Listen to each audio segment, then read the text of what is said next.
Hey boys and girls, I wanted to share with you a series of books that I have had since I was a little girl. These books are about this bear here, Paddington Bear, and some of you maybe have read a book about Paddington, or maybe you saw the movies about Paddington. I have about 5 of these stories about Paddington Bear that are the best stories, so I wanted to share them with you for you to enjoy them. And these books are really old, so sometimes the pages are like about to come out because my parents read these to me when I was a little girl. So I hope you enjoy it. This is the first book, and it's just called Paddington Bear. And the author is Michael Bond and Fred Banbury. And I will be sure to show you the pictures after I read the page. One day, Mr. and Mrs. Brown were standing in Paddington Station. They were waiting for their daughter Judy, who was coming home from school. Suddenly, Mr. Brown noticed something small and furry behind a pile of mailbags.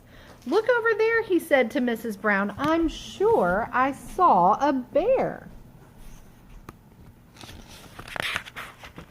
"A bear," said Mrs. Brown, "in Paddington Station?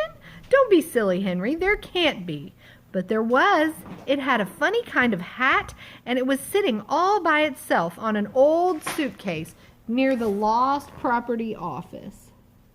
There's Paddington right there.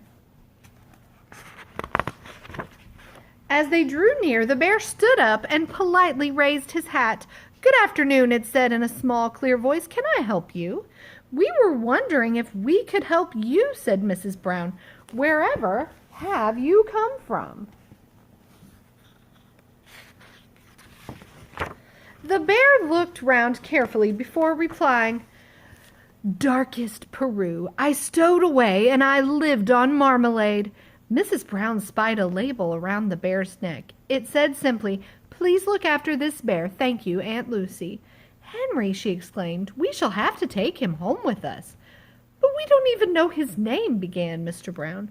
"We'll call him Paddington," said Mrs. Brown, "because that's where we found him." Mrs. Brown went off to look for Judy, and Mr. Brown took Paddington into the cafeteria for something to eat. He left Paddington sitting at a corner table near the window. He soon returned carrying 2 steaming cups of tea and a large plate piled with high, sticky cakes. Sticky cakes are kind of like donuts, yeah? Can you see Paddington there?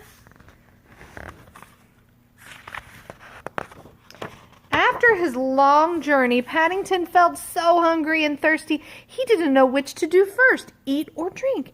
"I think I'll try both at the same time, if you don't mind, Mr. Brown," he announced. And without waiting for a reply, he climbed up onto the table. Mr. Brown stared out of the window, pretending he had tea with a bear at Paddington Station every day of his life. Look at Paddington. He's so funny. When Mrs. Brown came into the cafeteria with Judy, she threw up her hands in horror. "Henry," she said, "what are you doing to that poor bear? He's covered all over with cakes and jam." At the sound of Mrs. Brown's voice, Paddington jumped so much he stepped on a patch of strawberry jam and fell over backwards into his saucer of tea.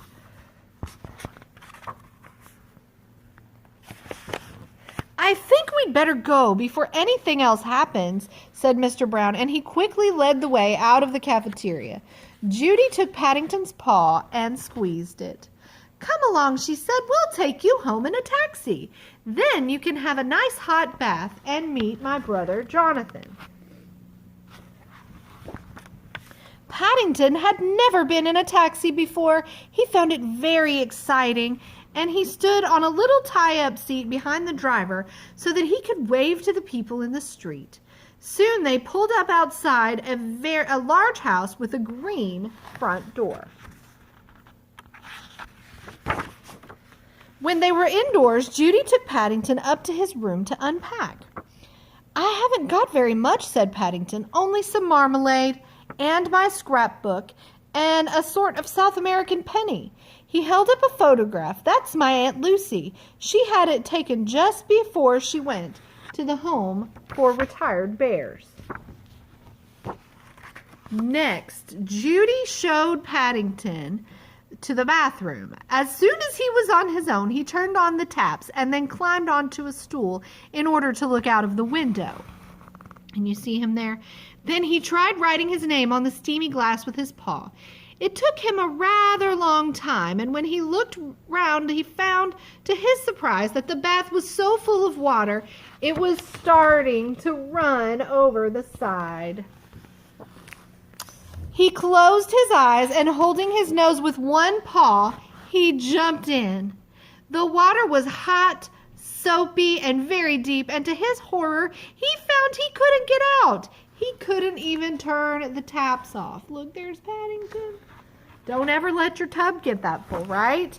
Paddington tried calling out for help, at first in a quiet voice so as not to disturb anyone, and then much louder, "Help! Help!" But still nobody came. Then he had an idea. He took off his hat and began using it to bail out the water. Downstairs, Judy was telling her brother all about Paddington. Suddenly, she felt a plop. Looking up, she saw a dark, wet patch on the ceiling. "Paddington!" she cried. "He must be in trouble. Quick!" And together they raced out of the room. Jonathan and Judy leaned over the side of the bath and lifted a dripping and very frightened Paddington to the floor. "What a mess," said Jonathan. "We'd better wipe it up pretty quickly." "Oh, Paddington," said Judy, "what good luck we found you in time. You might have drowned." Paddington sat up. "What good luck I had my hat," he said. Some time later, a beautifully clean Paddington came downstairs, settling himself down in a small armchair by the fire. He put his paws behind his head and stretched out his toes. It was nice being a bear, especially a bear called Paddington. He had a feeling that life with the Browns was going to be fun. So we'll listen to some more adventures of Paddington. I hope all of you are well. Miss M loves you and misses you. Bye.